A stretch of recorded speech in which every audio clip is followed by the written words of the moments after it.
Today we will start electric current second class. कल हमने first class ली थी, उसमें हमने क्या जाना था? उसमें हमने सबसे पहले ये जो करंट जो है इसमें इलेक्ट्रिक जो वर्ड आता है, ठीक है ना, और इसकी डेफिनेशन में हमने क्या पढ़ा था कि चार्ज अगर फ्लो करता है, इलेक्ट्रिक चार्ज अगर फ्लो करता है तो इलेक्ट्रिक करंट बनता है, वाटर अगर फ्लो करता है तो वाटर करंट बनता है। तो हमने अलग अलग प्रकार से हमने जाना था कि ये करंट क्या है, ठीक है। उसके बाद में इलेक्ट्रिक करंट के बारे में जानने के लिए हमको चार्ज जानना पड़ा, ठीक है, कि व्हाट इज़ चार्ज। अब चार्ज की डेफिनेशन कल हमने अच्छी तरीके से जानी थी कि चार्ज क्या होता है। चार्ज क्या होता है? अपने चारों तरफ एक फील्ड क्रिएट करता है, ठीक है ना। और वो फील्ड इलेक्ट्रिक फील्ड हो सकता है, मैग्नेटिक फील्ड हो सकता है, इलेक्ट्रोमैग्नेटिक रेडिएशंस हो सकता है। चलो ठीक है, ये हमने पढ़ा। उसके बाद में हम थोड़ा सा और आगे चले, और जो हमारी जो करंट है उसको समझने के लिए हमने 3 एग्जाम्पल दिए थे। एक कन्वेयर बेल्ट का एग्जाम्पल दिया था, उसमें बताया था कि कंटिन्यूस पाथ होना बहुत ज़रूरी है। इलेक्ट्रिक करंट अगर चार्ज फ्लो करे उसके लिए कंटिन्यूस पाथ होना बहुत ज़रूरी है। थोड़ा स्पीडली इसलिए बोल रहा हूँ कि कल ये हम सब चीज़ें पढ़ चुके हैं, ठीक है ना, तो स्पीडली मैं बोल रहा हूँ। तो उस एग्ज़ाम्पल में हमने ये जाना। उसके बाद में सेकंड एग्ज़ाम्पल मैंने जो लिया था वो आपका लिया था वाटर का, वाटर करंट, ठीक है ना। उसमें मैंने बताया था कि हाई पोटेंशियल मतलब हाइट ज़्यादा होती है, ठीक है। लो पोटेंशियल मतलब हाइट मैंने वहाँ पर 0 कर दी थी, कम हाइट होती है। तो उसमें mgh जो होता है, जो हाई स्पीड पर जो एनर्जी है, पोटेंशियल है, वो mgh था, और लो के ऊपर मैंने वो हाइट को 0 कर दिया, इसलिए वो 0 हो गया था। तो एनर्जी का जो डिफरेंस आया यहाँ पर, वो डिफरेंस आया अपना कितना, वो पूरा का पूरा आ गया। जैसे mgh है वो डिफरेंस हो गया, mgh माइनस 0 बराबर mgh। तो अगर एक हाइट के ऊपर पानी होगा और एक कम हाइट है तो वहाँ पर जो वाटर का है वो फ्लो अपने आप करने लगेगा, क्योंकि एनर्जी चलने का जो सिस्टम है वो सिस्टम क्या है? High potential to low potential. जैसे वाटर में है वैसे ही इलेक्ट्रिक करंट में है। इलेक्ट्रिक करंट भी वही है जैसे वाटर करंट है, इसमें भी high potential to low potential. Third example हमने दिया था बैटरी का, और उसको हमने बहुत अच्छी तरीके से समझा था। उसमें हमने ये समझा था कि किस प्रकार से जो चार्ज कैरियर है अपने इलेक्ट्रॉन्स जो है, या जिसे हमने पॉजिट्रॉन से समझा था, वो इलेक्ट्रिक एनर्जी बैटरी से लेकर और किस प्रकार से वो लेकर जाता है, और कोई भी लोड, पंखा, बल्ब, कोई भी जो भी है लगा हुआ है उसको जलाता है, चलाता है, ठीक है। तो अपन उसको यूज़ कर लेते हैं। अब इसके अंदर हमारे ये भी था कि भाई दो वायर चाहिए, एक प्लस एक माइनस, ठीक है ना, एक पॉजिटिव और एक नेगेटिव। ये पॉजिटिव नेगेटिव जो है हम इसको बोलते हैं, और पॉजिटिव नेगेटिव जो चार्ज होते हैं उसके अकॉर्डिंग भी इसको बोलते हैं। लेकिन रियलिटी में ये क्या है? पॉजिटिव का मतलब यहाँ पर क्या है कि हाई पोटेंशियल, जिसके पास में पोटेंशियल एनर्जी ज़्यादा हो उसे हम पॉजिटिव लेते हैं, ठीक है, पॉजिटिव साइड है। और जिसके पास में जो हमारी एनर्जी लो होती है, ठीक है ना, लो पोटेंशियल होता है, उसे हम नेगेटिव लेते हैं। तो अभी मैंने आपको वाटर वाले एग्जांपल में बताया था, वाटर वाले एग्जांपल में ये बताया था कि हाई टू लो को अगर कनेक्ट कर देते हैं, हाई पोटेंशियल को लो पोटेंशियल से कनेक्ट कर देते हैं तो एनर्जी फ्लो करने लगती है, उसमें वाटर फ्लो होता है। इसी प्रकार से इसमें भी चार्ज फ्लो करने लगता है, और चार्ज फ्लो करता है तो एनर्जी लेकर चलता है।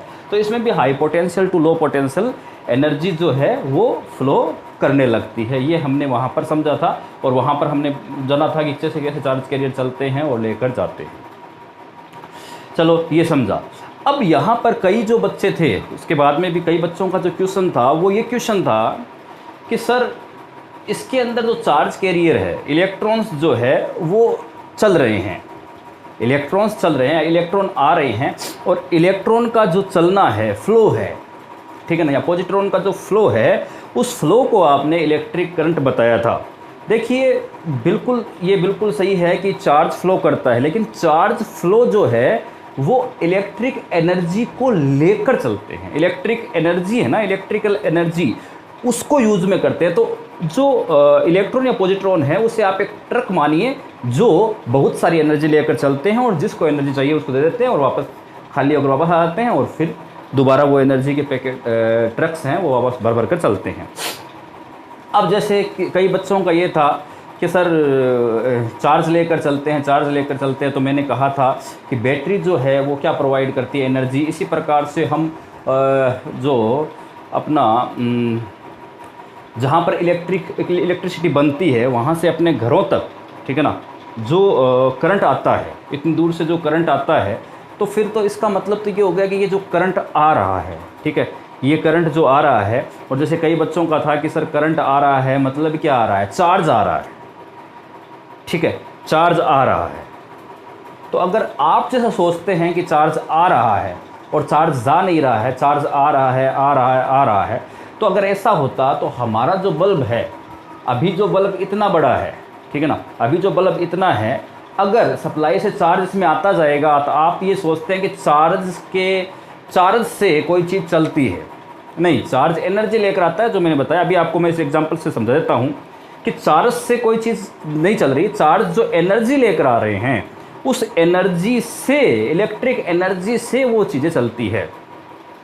अगर सिर्फ चार्ज से होता तो आप कह रहे हो कि इसमें चार्ज भर दो और ये काम करने लगेगा, ठीक है ना। तब अब मान लीजिए एक हमारा एक बल्ब है, ठीक है, इस बल्ब में चार्ज आ रहे हैं, आ रहे हैं, आ रहे हैं। सुबह ये बल्ब इतना बड़ा था, ठीक है, और शाम तक ये इतना बड़ा हो जाएगा, ठीक है ना। भाई अगर चार्ज आ रहे हैं, चार्ज अगर आएंगे, चार्ज आते हैं, चार्ज के अंदर मास होगा या नहीं होगा? अरे कुछ तो होगा। अरे इलेक्ट्रॉन का मास होता है या नहीं होता है? प्रोटॉन का मास होता है। चलो प्रोटॉन नहीं चलता, अपन मानते इलेक्ट्रॉन चल रहा है, तो इलेक्ट्रॉन में कोई ना कोई मास होता है। तो अगर वो मास लेकर, मास वेरी करके लगातार ही आ रहा है, बल्ब पर आएगा, बल्ब इतना बजाएगा, भाई साहब ये बल्ब नीचे गिरने वाला है। पंखा है, पंखा हम लाए थे तब तो बेचारा बच्चा था कि हाँ भाई पंखा चल रहा है, फूलते फूलते फूलते फूलते मोटा हो गया और रूम की दीवारों को टच करने लगा। क्या ऐसा होता है? नहीं होता है, ऐसा नहीं हो सकता। तो ये जो सोचने का है, अब कई बुक्स है उसमें भी ऐसा लिखा हुआ जाता है कि बैटरी जो है वो चार्ज प्रोवाइड करता है, ठीक है ना, लेकिन ऐसा नहीं है, वो इलेक्ट्रिक एनर्जी प्रोवाइड करता है, ठीक है। तो ये कल हमने जाना था। और फिर एक बार समझ जाइए कि इलेक्ट्रिक एनर्जी को लेकर चार्ज चलते हैं, और वो इलेक्ट्रिकल एनर्जी जो होती है ना, वो यूज होती है बल्ब जलाने में, पंखा चलाने में, या जो भी है, ठीक है ना। तो एनर्जी को हम यूज़ करते हैं, इसलिए वो एनर्जी यूज़ हुई। अब एनर्जी है तो ऐसा तो है नहीं कोई वेट लेकर आ रहे हैं, एनर्जी है वो उसमें यूज़ हो गई, चलो ठीक है बात।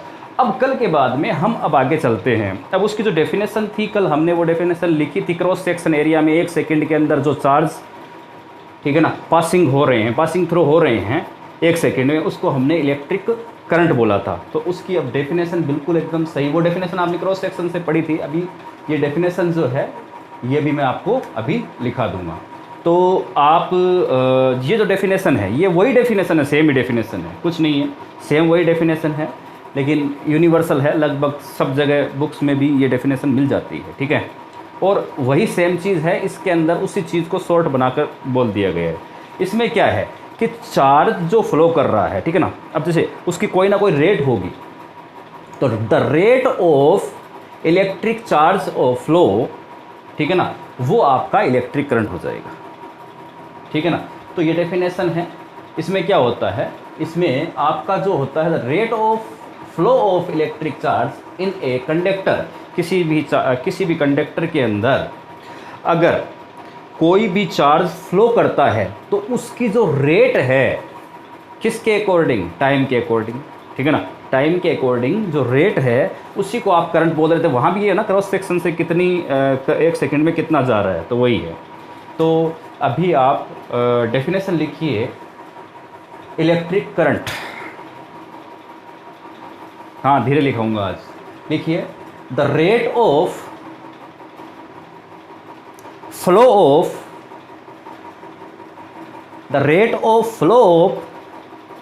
Electric charge, the rate of flow of electric charge in a conductor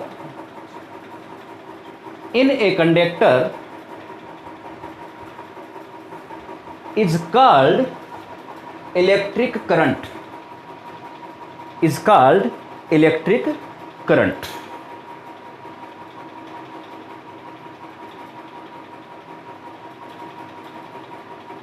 ठीक है, तो ये आपने लिखा था rate of flow of electric charge in a conductor is called electric current.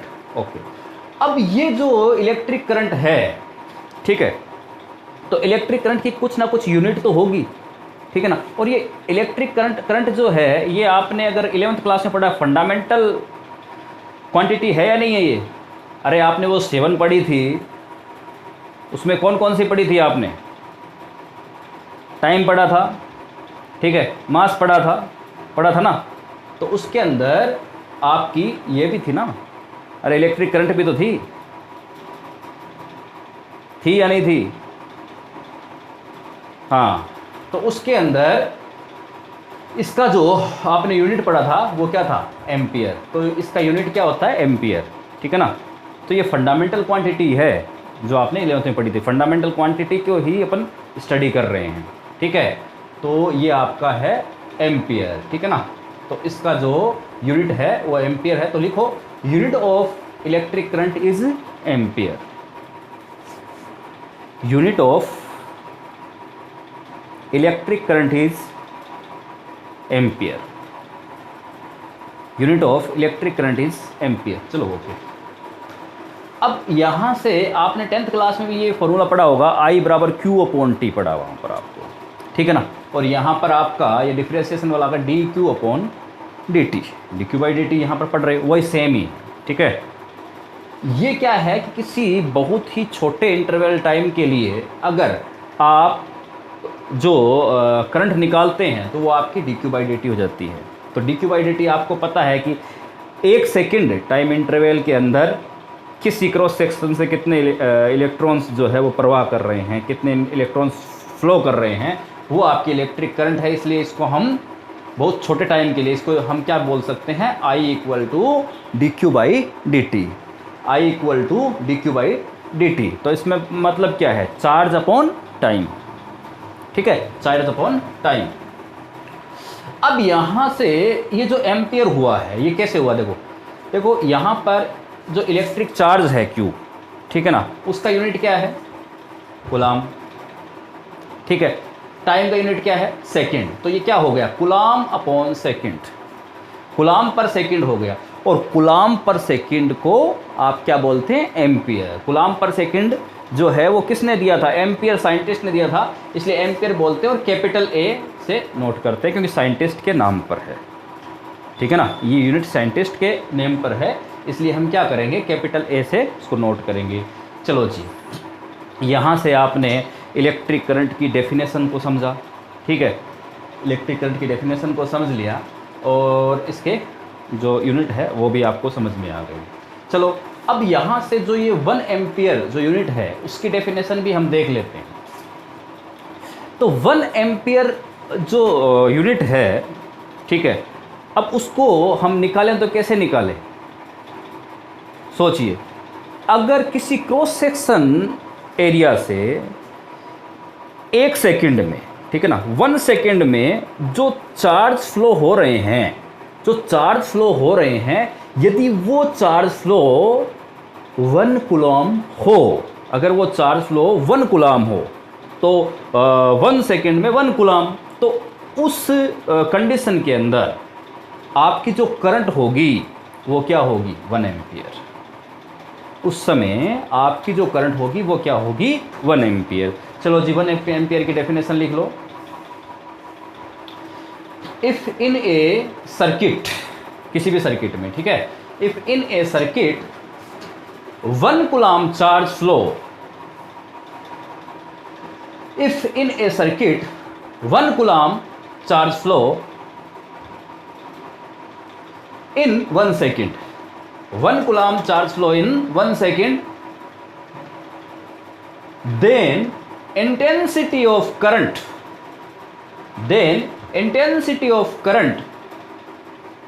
is 1 ampere, is 1 ampere। तो 1 एम्पियर की जो डेफिनेशन है ये भी कई बार पूछ लेते हैं, तो आपको पता होना चाहिए 1 एम्पियर की डेफिनेशन कहाँ से आई। देखो यहाँ से देख लीजिए, 1 कूलम पर सेकंड, तो इससे क्या आया? 1 एम्पियर। ठीक है जी, आगे चलें। यहाँ तक आपको 1 एम्पियर की डेफिनेशन भी आ गई है और इलेक्ट्रिक करंट भी आपको समझ में आ गया है। चलो अब इलेक्ट्रिक करंट जो है, ठीक है ना, अब इलेक्ट्रिक करंट जो होता है वो किस प्रकार की फिजिकल क्वांटिटी है? इलेक्ट्रिक करंट जो है वो किस प्रकार की फिजिकल क्वांटिटी है? क्या वो स्केलर है? क्या वो वेक्टर है? तो आज ये भी हम समझ जाएंगे कि वो स्केलर क्वांटिटी है या वेक्टर क्वांटिटी है। आप बताइए इलेक्ट्रिक करंट जो है वो किस प्रकार की क्वांटिटी है? अरे इलेक्ट्रिक करंट में डायरेक्शन होती है ना, अरे डायरेक्शन होती है नहीं होती है? होती है। तो क्या क्या कौन सी है? अच्छा वेक्टर है। चलो ठीक है, अभी देख लेते हैं क्या है ये। ठीक है, हाँ अच्छा आपको क्या लग रही है? स्केलर है। चलो ठीक है, किसी को स्केलर लग रही है भाई, किसी को वेक्टर लग रही है। ठीक है, अभी हम देखते हैं कि ये क्या है। ठीक है, तो देखो हमें पता है इलेक्ट्रिक करंट में डायरेक्शन होती है। ठीक है, ये हमें पता है कि इलेक्ट्रिक करंट में डायरेक्शन होती है। तो डायरेक्शन होती है इसका मतलब ये स्केलर नहीं है, आप मानते हैं ऐसा। लेकिन आप मुझे एक बात बताइए कि एक करंट आपकी मान लो 2 एम्पियर 3 एम्पियर जो भी है, 2 एम्पियर की आ रही है, दूसरी करंट आपको 3 एम्पियर की आ रही है, तो उन दोनों से मिलकर थर्ड जो करंट आएगी वो कितनी होगी? 5 एम्पियर। ठीक है ना, 5 एम्पियर होगी। तो मुझे एक बात बताइए इन दोनों को हमने किस प्रकार से ऐड किया? देखिए यहाँ से देखिए एग्जाम्पल से, एक करंट आ रही है, ठीक है ना, ये करंट आ रही है 2 एम्पियर की I1, ठीक है ना, और ये यहाँ से करंट I2 आ रही है 3 एम्पियर की, और दोनों के बीच में 90 डिग्री का एंगल है। कितने का एंगल है? 90 डिग्री एंगल है। तो 2 एम्पियर और 3 एम्पियर, ठीक है, तो अब यहाँ पर जो ऐड होकर ये 5 एम्पियर हो गई है। अब ये जो ऐड हुआ है, ये ऐड जो है, ये एडिशन किस प्रकार का ऐड है? ये किस प्रकार से ऐड किया? क्या ये वेक्टर रूल्स के अकॉर्डिंग ऐड किया है? वेक्टर रूल्स क्या कहता है? वेक्टर रूल कहता है if vector then I equal to I1 square plus I2 square plus 2I1 I2 cos 90। अरे ये फॉर्मूला होता है नहीं होता है? दो डायरेक्शन को जोड़ते हैं तो थर्ड डायरेक्शन निकालने का जो फॉर्मूला होता है, दो परिणामियों को जोड़ते हैं, ठीक है, तो I1 square plus I2 square plus 2I1 I2, यहाँ पर I2 स्क्वायर। ठीक है, अगर ये वेक्टर है, ठीक है ना, इफ़ ये दिस वेक्टर, तो क्या होगा? अगर ये वेक्टर है तो यहाँ से इसकी जो वैल्यू है वो आनी चाहिए 5 एम्पियर। अभी अपन देख लेते हैं। I1 आ गई 2, तो 2 का स्क्वायर प्लस 3 का स्क्वायर प्लस 2 3 और कोस 90 का मान कितना होता है? 0। तो यहाँ से आपका आ गया, ये आ गया आपका √13। यहाँ से इनका जो रिजल्टेंट आया है वो √13 आया है, जबकि यहाँ पर होता कितना है? 5 एम्पियर, और वेक्टर के हिसाब से कितना आया? √13, और होता क्या है? 5 एम्पियर। तो 5 एम्पियर नहीं आया, इसका मतलब क्या है? ये वेक्टर रूल जो है उसको फॉलो नहीं करता है, वेक्टर रूल को फॉलो नहीं करता है। इसका मतलब इलेक्ट्रिक करंट वेक्टर तो नहीं है भाई, ठीक है ना, इलेक्ट्रिक करंट वेक्टर तो नहीं है, ये तो कन्फर्म हो गया। ठीक है, इलेक्ट्रिक करंट वेक्टर नहीं है, क्योंकि अगर वेक्टर होती तो इस रूल को फॉलो करती और आता। क्योंकि देखो I इक्वल टू 13 जो वेक्टर से आया है इज़ नॉट इक्वल टू 5, तो ये वेक्टर नहीं है। ये यहाँ से आपके समझ में आ गया होगा। चलो ये बात आपके समझ में आई कि ये वेक्टर नहीं है, तो क्या स्केलर है? देखो अगर स्केलर है तो स्केलर के अंदर डायरेक्शन नहीं होती है। देखो यहाँ से देखो, अगर हमने डायरेक्शन इस साइड में की दोनों की, ये I1 भी इस साइड में आ रहा है, I2 भी इस साइड में आ रहा है, तो 5 एम्पियर। ठीक है, लेकिन अगर हमने इनकी डायरेक्शन चेंज कर दी, I1 उस साइड में जा रहा है और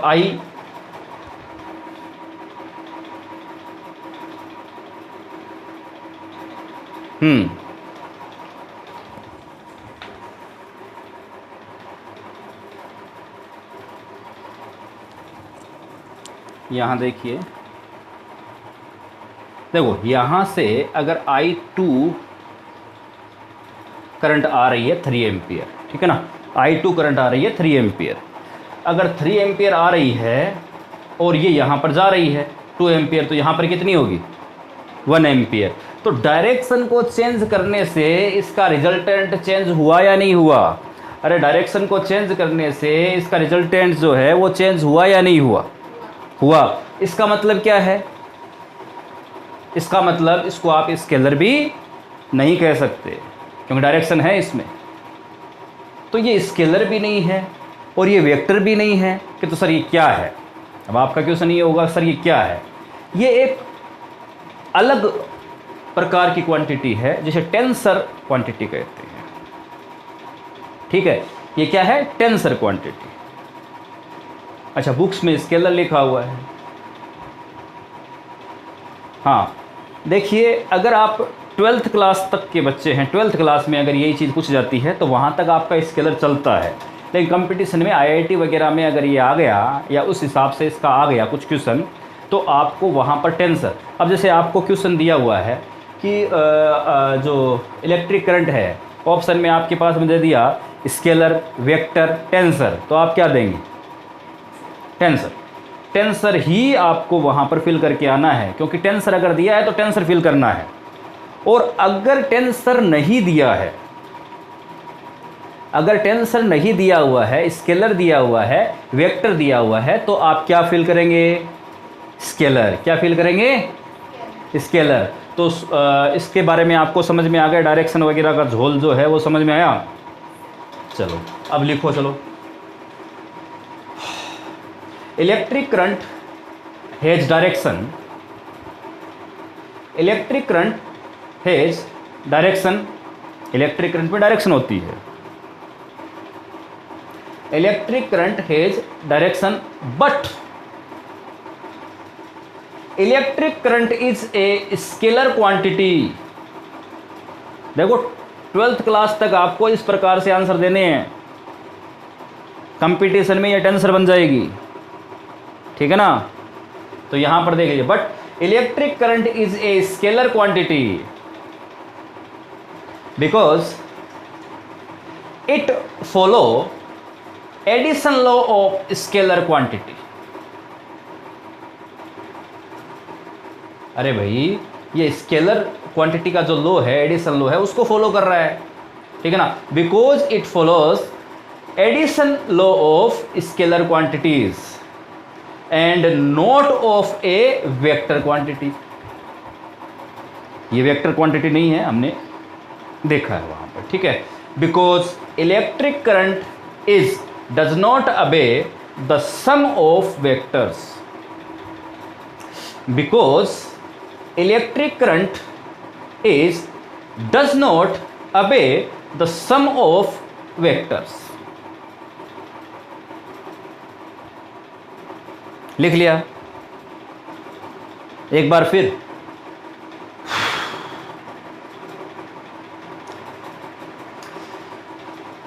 electric current is does not obey the sum of vectors.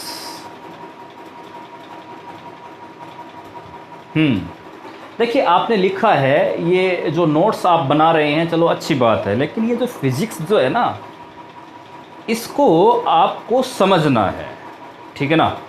इसको आपको फील करना है, फिजिक्स जो है फील करना है। आपने ये सब चीज़ें आपने अभी जानी हैं, इसको फील करो। सिर्फ इसको लिखने से या रटने से कुछ नहीं होने वाला है। मुझे एक बात बताइए, ये आपके माइंड में क्लियर हो रहा है या नहीं हो रहा है? ये किस प्रकार से है, ये इलेक्ट्रिक करंट है जी, ठीक है, तो ये किस प्रकार से वेक्टर नहीं है, किस प्रकार से स्केलर है, और किस प्रकार से स्केलर भी नहीं है, टेंसर है। लेकिन यहाँ पर मैंने स्केलर के बारे में, क्योंकि हम 12th क्लास में ये पढ़ रहे हैं, इसलिए मैंने स्केलर इसको बताया है। यहाँ पर आपको स्केलर लिखा है, लेकिन मैंने आपको बता दिया आगे जाकर आप इसको टेंसर पढ़ने वाले हैं, ठीक है। यहाँ तक का सब क्लियर हो गया? चलो जी,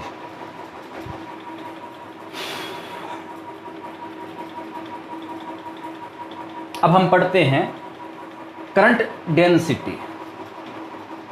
करंट डेंसिटी, करंट डेंसिटी क्या है?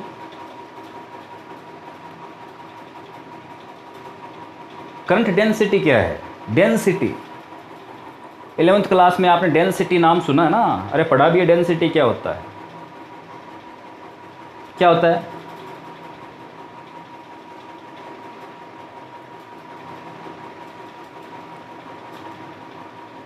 कितना सोच रहे हैं यार?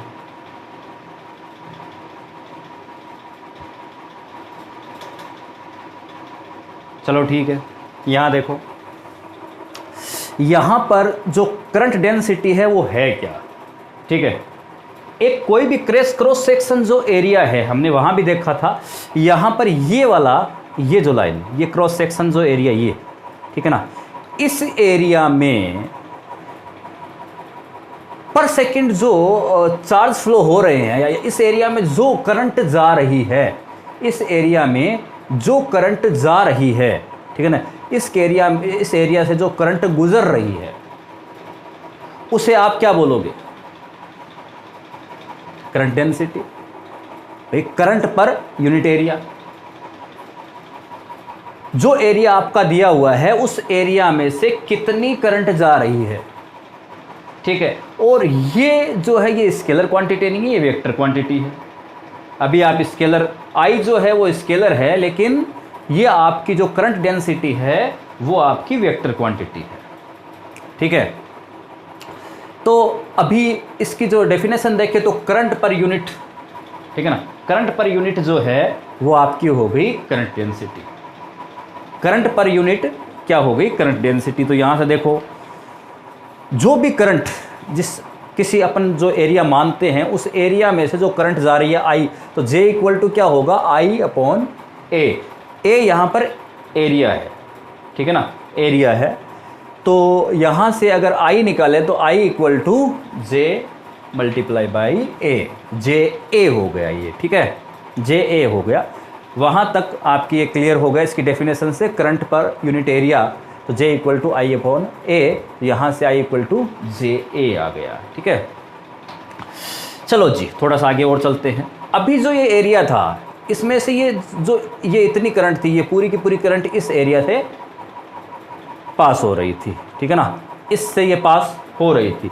लेकिन ये जो एरिया था ये उस समय एरिया वेक्टर और आई की डायरेक्शन, ठीक है ना, या फिर जे की डायरेक्शन जो आगे जाकर निकलती है, ए और जे की जो डायरेक्शन होती है वो सेम थी। यहाँ पर देखो, देखो ये एरिया है, ठीक है, तो इसका एरिया वेक्टर किधर होगा? ये, अरे ये एरिया है तो इसके अंदर से ऐसे ही तो निकलोगे ना, तो एरिया वेक्टर इस डायरेक्शन में हो गया। एरिया वेक्टर कहाँ हुआ? इस डायरेक्शन में।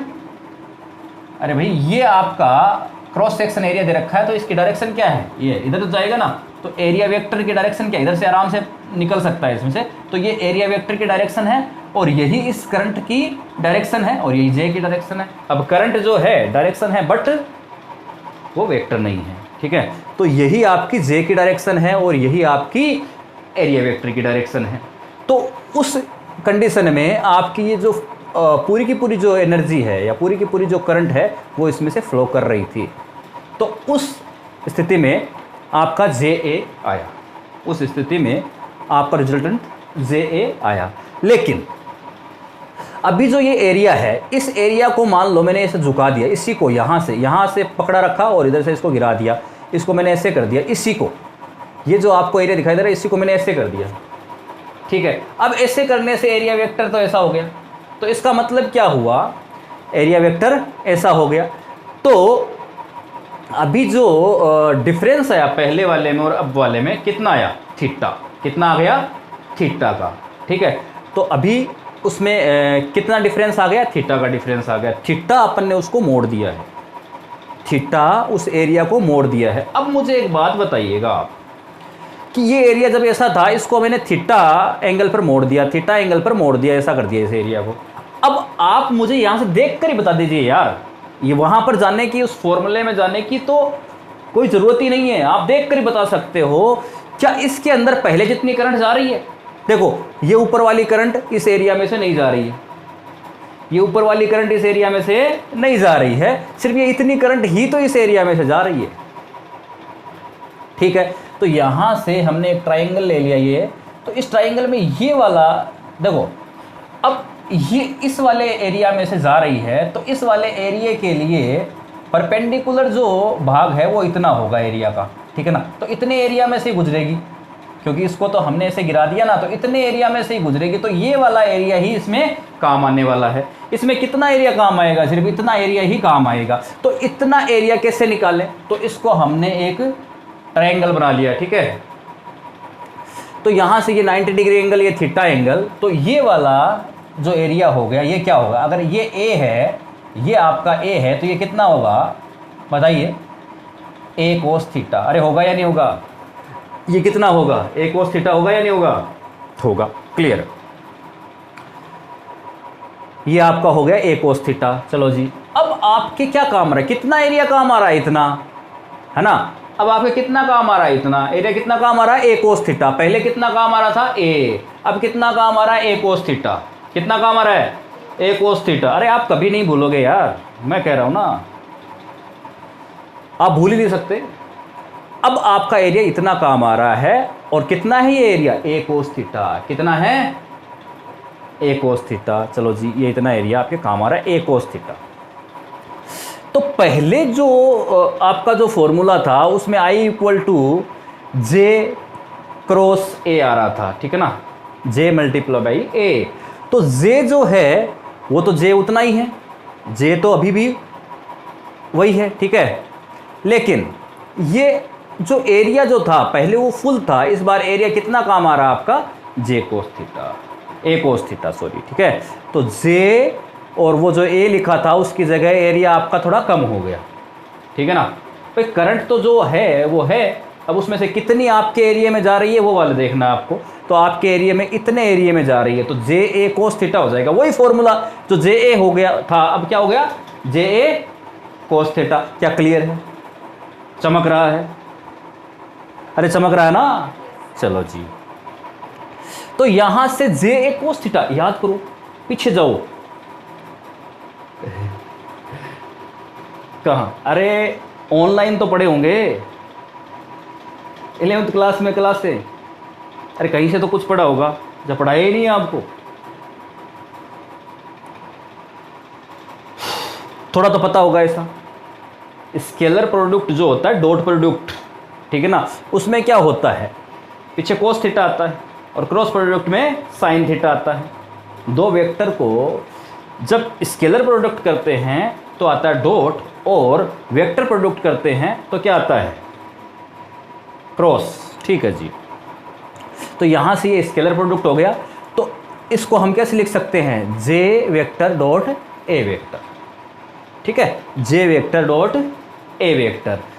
तो बताइए ये बिल्कुल क्लियर हुआ या नहीं हुआ? I equal to J vector dot A vector. देखिए कई क्या होते हैं उसको याद कर लेते, रट लेते, यहाँ रटने की जरूरत है क्या आपको? अरे एकदम क्लियर हुआ है। जे और ए था, ए की जगह ए कोस थीटा, क्योंकि इतने एरिया के अंदर ही जा रहा था वो लिख लिया। अब ये जे ए कोस थीटा हो गया। जे ए कोस थीटा जो है जे और ए का स्केलर प्रोडक्ट है। तो स्केलर प्रोडक्ट जो होता है उसको अपन डॉट प्रोडक्ट कहते हैं। तो जे वेक्टर डॉट ए वेक्टर, तो आई जो है देखो स्केलर है, इसलिए ये वेक्टर है, ये वेक्टर, लेकिन इन दोनों का मल्टीप्लिकेशन करने से स्केलर प्राप्त हुआ है। तो इसे अपन क्या बोलते हैं? स्केलर प्रोडक्ट बोलते हैं, नहीं बोलते हैं? अरे डॉट प्रोडक्ट। क्लियर हुआ? तो ये डॉट प्रोडक्ट में आपका एग्जाम्पल भी हो गया और ये क्लियर हो गया। तो करंट डेंसिटी मेरे ख्याल से आपकी क्लियर हो गई। अब इसमें एक कंडीशन देख लेते हैं। If the angle between J and A is 90 degree, ठीक है। अगर 90 डिग्री का एंगल लेते हैं जे और ए के बीच में, तो यहाँ पर कोस थीटा क्या हो जाएगा? कोस 90। कोस थीटा क्या हो जाएगा? कोस 90। चलो जी, तो देन आई इक्वल टू जे ए कोस 90। तो कोस 90 का मान कितना होता है? 0। तो ये हो गया आई इक्वल टू 0। तो ये किस प्रकार की कंडीशन हो गई? इसमें क्या हुआ देखो, ये जो आपका एरिया ऐसे खड़ा था ना, इसको पूरा का पूरा नीचे गिरा दो, ये ऐसे करके इसको पटकनी दे दी ऐसे, तो ये एरिया हो गया नीचे। तो इसकी डायरेक्शन तो नीचे हो गई, और जो आई वाली या जे की डायरेक्शन वो वाली इधर थी। तो क्या इसमें से कोई गुजरेगा क्या करंट, या इसके अंदर से कोई चार्ज फ्लो हो रहा है क्या? अरे जब देख लो यार, फिजिक्स को सिर्फ मैथमेटिकली प्रूव मत किया करो, देखा करो, आंखों से दिखना चाहिए आपको। ये फिजिक्स है, ये फिजिक्स है। इसमें आपको सिर्फ मैथमेटिकली प्रूव करना ही फिजिक्स नहीं है, इसको दिखना चाहिए आपको। अरे क्या यहाँ पर दिखाई दे रहा है? नहीं दे रहा? क्या यहाँ पर ये चार्ज जो है इस एरिया में से जा रहा है? नहीं जा रहा। क्या ये एरिया में से ये चार्ज जा रहा है क्या? क्या ये करंट जो है वो फ्लो कर रही है? नहीं कर रही है। अरे बिल्कुल क्लियर हो गया भाई साहब, ये इधर है, कैसे जाएगी? और वो इधर है, तो इनके बीच में हमने 90 डिग्री एंगल किया तो आई इक्वल टू 0 आ गया। ये कंडीशन भी आपकी क्लियर हो गई। अब यहाँ से अब आपकी ये समझ में नहीं आ रहा कि सर एरिया एरिया एरिया आपने पढ़ा है कि सर एरिया जो होता है वो वेक्टर कहाँ होता है, स्केलर होता है। एरिया की जो डायरेक्शन होती है वो कहाँ होती है, क्योंकि उसके अंदर तो दो लंबाइयाँ होती है ना, 2 लेंथ होती है, एक ऐसे और एक ऐसे। तो एरिया जो होता है वो सर वेक्टर कैसे होता है? देखिए एरिया जो होता है वो वेक्टर होता है, स्केलर नहीं होता है। अब कैसे होता है, चलो ठीक है अभी बता देता हूँ मैं आपको कि एरिया जो है वो वेक्टर कैसे होता है। ठीक है,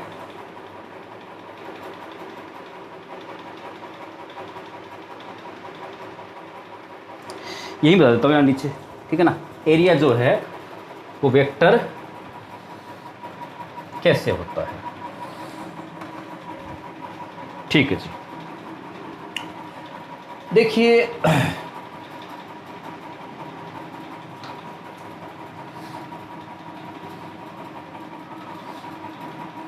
ये मैंने एक शेप बनाई है, ठीक है।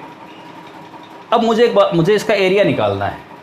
आपने 10th क्लास में पढ़ा होगा, इसका एरिया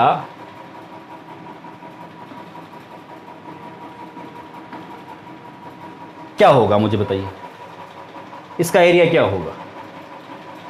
इसका जो एरिया है वो आप ऐसे लेते थे, L क्रॉस B या L मल्टीप्लाई B, ठीक है। लंबाई और चौड़ाई लेते नहीं थे क्या? लेते थे, चलो ठीक है। ये एरिया था। तो इस फॉर्मूले को आपने पता नहीं कितनी बार रखा है। अरे सही है तभी रखा होगा ना, अरे यही एरिया, यही आप फॉर्मूला ले रहे थे तो ये सही है तभी रखा होगा ना। अब देखो ये सही कैसे है, यदि ये स्केलर है, मान लो अगर ये स्केलर है,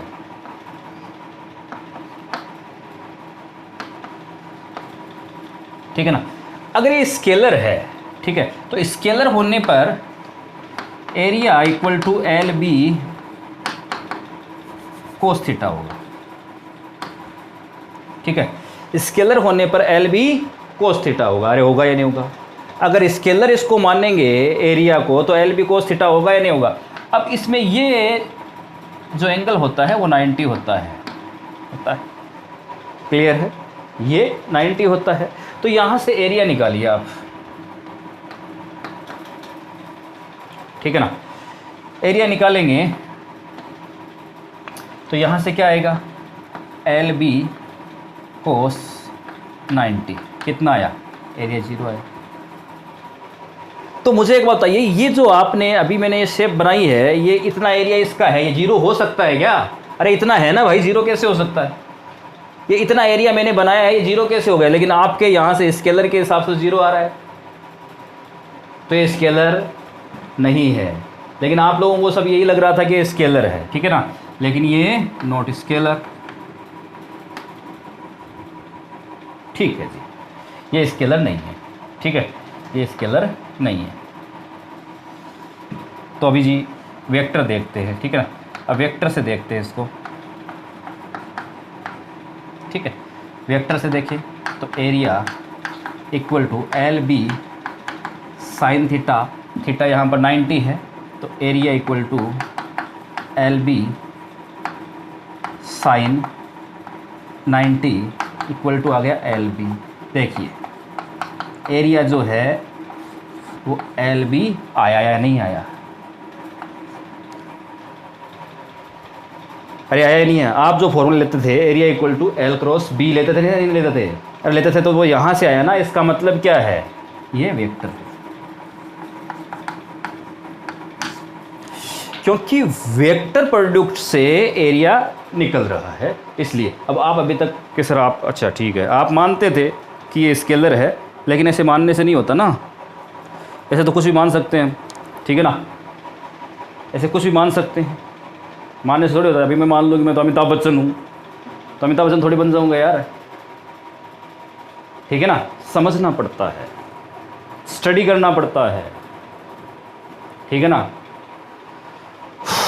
चलो जी, आपके बीच में हमने यहाँ पर कुछ छोड़कर अलग चले गए थे, एरिया वेक्टर पर आ गए थे। एरिया वेक्टर क्यों है, ठीक है ना। अब आपसे एक क्वेश्चन कर लिया जाए, एरिया वेक्टर आखिर क्यों होता है, तो वहाँ से आप ये बता सकते हैं कि एरिया वेक्टर इस प्रकार से होता है। इसकी डायरेक्शन, अच्छा इसकी डायरेक्शन ये होगी ना, देखो ये जो हमने कोई एरिया दिखा रखा है, इसकी डायरेक्शन क्या होगी बाहर। देखो इसके लिए मैं थोड़ा सा और आपको बता दूं, हम कोई भी ज़मीन है वो ख़रीदते हैं, पट्टा लेते हैं, तो उसके अंदर हम कुछ भी चीज़ बनाते हैं तो या तो उसके ऊपर बिल्डिंग बनाते हैं या उसके नीचे पानी की कुंड बनाते हैं। क्या सिर्फ आपको वो ज़मीन है वो देखने के लिए मिलती है भाई ये है ना, तो आप इसके ऊपर कुछ बना सकते हैं, नीचे बना सकते हैं, ऐसा होता है क्या? नहीं होता। आपको वो ऊपर नीचे फ्री देता है, क्यों?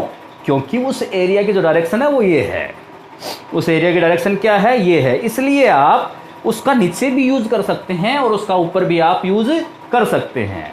अगर ये नहीं होती, अगर एरिया जो है वो स्केलर होता, तो इंजीनियर इतने मूर्ख नहीं हैं, ठीक है ना, जो आपको ऐसे पट्टा बना कर देंगे और आप उस पर कुछ भी बना लोगे, तो वो तो गैर कानूनी हो जाएगा, इलीगल हो जाएगा, नहीं हो जाएगा, वो इलीगल होगा। लेकिन अब आप कुछ भी उसमें पानी की कुंड बना देते हैं, ऊपर बिल्डिंग बना देते हैं और उसे आप कहते हैं लीगल है। तो लीगल क्यों है? क्योंकि एरिया वेक्टर की जो डायरेक्शन है, जो भी आपका एरिया है उसके परपेंडिकुलर होती है। क्या होती है?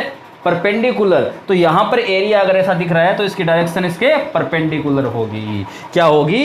परपेंडिकुलर। तो बताइए ये जो आपका एरिया है वो वेक्टर है, ये क्लियर हुआ या नहीं हुआ? नोट कर लीजिए, सिर्फ 1 मिनट में नोट कीजिए जल्दी जल्दी। हाँ,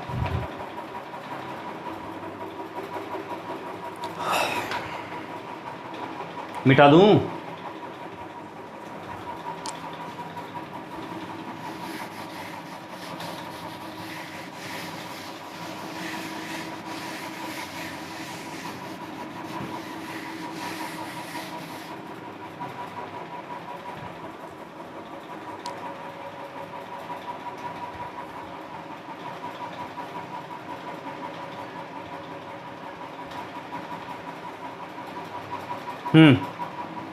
चलो ठीक है।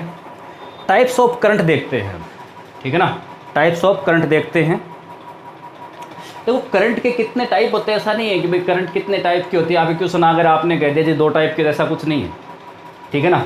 कुछ क्वालिटी के अकॉर्डिंग हम इनको देख रहे हैं, बहुत सारे टाइप्स होते हैं, ठीक है ना। तो वो अलग अलग जो लेसन होगा, जैसे एसी करंट है, डीसी करंट है, वो अलग है। तो यहाँ पर अपन इंस्टेंटेनियस करंट देखेंगे, बहुत ही छोटे टाइम इंटरवल पर जो करंट होती है वो देखेंगे, जो अपन ने पीछे किया I = dq अपॉन dt, ठीक है। और एवरेज करंट देखेंगे, ठीक है। तो एवरेज करंट का जो फॉर्मूला होगा वो क्या होगा? Delta Q upon delta T, ठीक है। तो यहाँ से डेल्टा Q क्या होगा? दो जो चार्ज है उनके बीच का interval Q2 - Q1 upon T2 - T1। तो ये फॉर्मूले आपको पता होने चाहिए, ये भी नोट करो आप।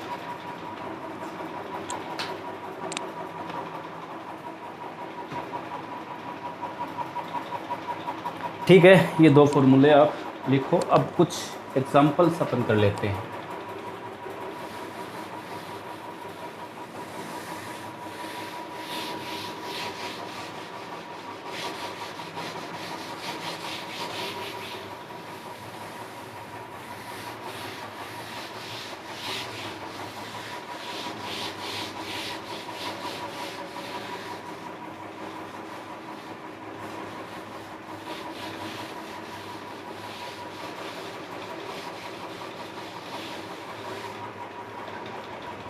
कुछ एग्जांपल्स करते हैं।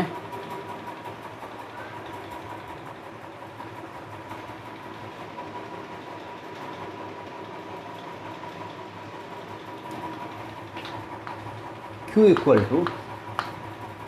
T² + 2T + 5।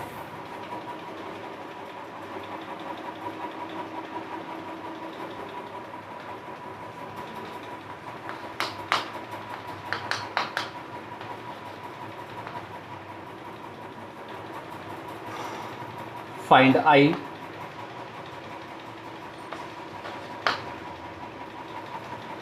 At 2 सेकेंड, ठीक है ना। तो ये कौन सी आई है? इंस्टेंटेनियस वाली है, ठीक है ना, इंस्टेंटेनियस, ये वाला करना है, ठीक है। और second find I average from 0 to 2 second. चलिए जल्दी से फाइंड कीजिए इनको, ये फॉर्मूला लगाने हैं। इंस्टेंटेनियस करंट कितनी आएगी?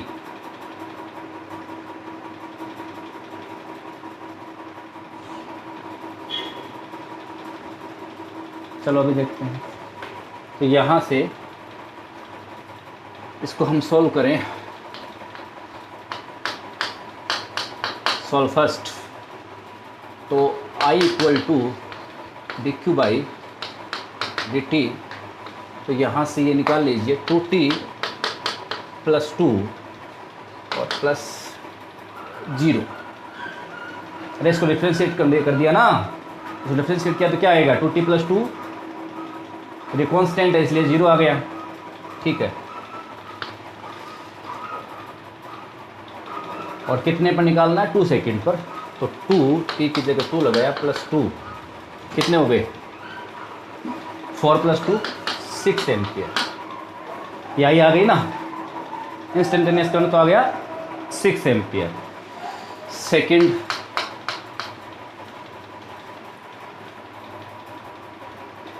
आई एवरेज निकालना है।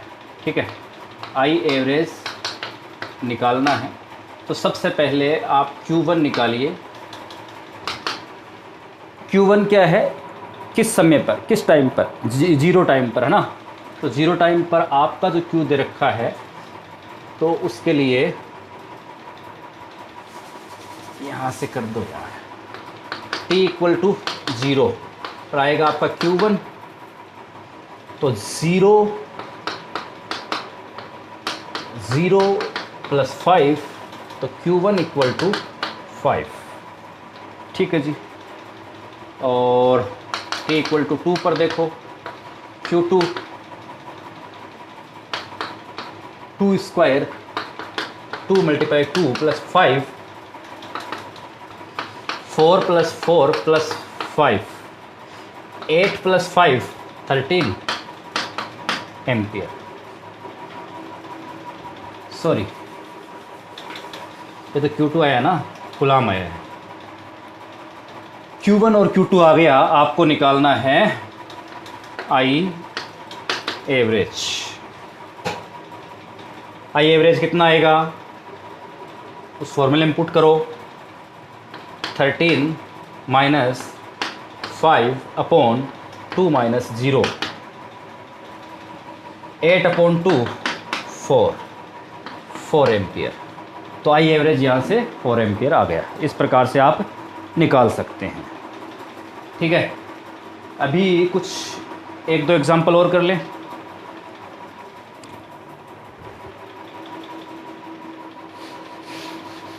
अरे कहीं नहीं अटकोगे तुम लोग यार, बस जो करवा दूं उनको आप करते जाइए। अभी तो हमने ये देखिए करंट में कुछ नहीं पढ़ा है अभी तो सिर्फ स्टार्ट किया है। बहुत कुछ पढ़ेंगे यार, बहुत कुछ पढ़ेंगे, मज़ा आने वाला है आगे। चलो सेकंड एग्जाम्पल्स अपन पढ़ते हैं। इसमें I इक्वल टू दे रखा है t square plus 2t plus 5। I equal to दे रखा है ये, और आपको फाइंड क्या करना है? इलेक्ट्रिक चार्ज इन 2 सेकेंड, ये निकालना आपको। ठीक है, क्या निकालना आपको? इलेक्ट्रिक चार्ज निकालना है। तो इसको कैसे करोगे? करो, क्या नहीं समझ में आ रहा है? देखो इसमें क्लोज देता हूँ मैं आपको। I equal to D Q by D T, यहाँ से देख लो। अरे यहाँ से डी क्यू निकालो यार, I डी टी ठीक है। डी क्यू आई की जगह आप रख सकते हो T square plus 2t plus 5 dt, ठीक है। सांप लगा दूं, इंटीग्रेशन कर दिया, अरे सांप बनाइए, सांप लगा दिया, ठीक है। अब ये सांप क्या करेगा, इस डी को खा जाएगा, क्यों आ जाएगा। अब कई कई बेचारे 11th बिल्कुल ही पढ़ कर नहीं आए हैं, वो ऑनलाइन क्लास नहीं ली है, वो जानते नहीं है सांप क्या है। ये सांप है, इस डी को डस जाता है, ठीक है। डी को डस गया और क्यों आ गया, ठीक। यहाँ से देखिए, यहाँ से देखो, इसका जो इंटीग्रेशन होता है वो होगा, ये इस प्रकार से होता है। देखो इंटीग्रेशन मैं थोड़ा सा बता दूं आपको, x की पावर n, ठीक है। तो इसका होगा x की power n plus 1 upon n plus 1 plus c तो जैसे कांस्टेंट है, तो इसका क्या होगा, t की पावर 2 प्लस 1 अपॉन 2 प्लस 1, ठीक है। इसका और देखिए 0 से 2 तक है ना, अपन 2 पर निकाल रहे हैं ना, 2 सेकंड पर। हाँ जी, इसका क्या होगा, 2 t की पावर 1 प्लस 1 अपॉन 2, अरे होगा नहीं, 1 तो है ना ये, और यहाँ पर t की घात 0 है, इसलिए ये हो गया 5t।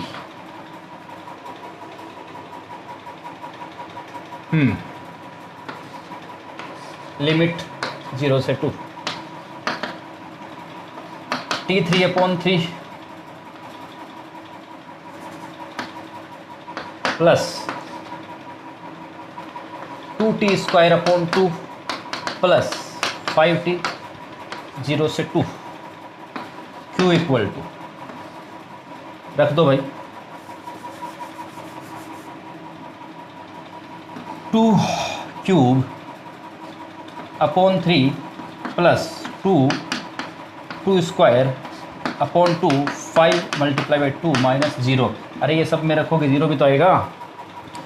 तो q equal to 8 upon 3 plus 8 upon 2 plus 10, और वो हो गया 0। यहाँ से ये आ गया 8 अपॉन 3 प्लस ये हो गया 4 और ये हो गया 14।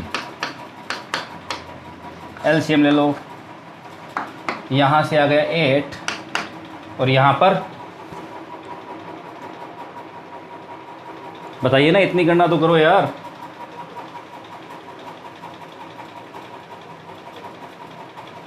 तो ये हो गया 50 अपॉन 3, क्या है, एम्पियर, कूलम्ब, क्योंकि आप चार्ज निकाल रहे हैं, ठीक है ना, इलेक्ट्रिक चार्ज निकाल रहे हैं, कूलम्ब। तो आपको इस प्रकार के जो क्वेश्चन हैं वो आपको आने लगे, ठीक है ना। अब इस प्रकार के क्वेश्चन भी आपके आ जाते हैं, ठीक है ना, ऐसे में जाते हैं, बहुत इजी है, ठीक है ना। तो मेरे ख्याल से अभी तो यार बहुत कुछ पढ़ाना है, ठीक है, चलो कल करते हैं, ठीक है, ओके।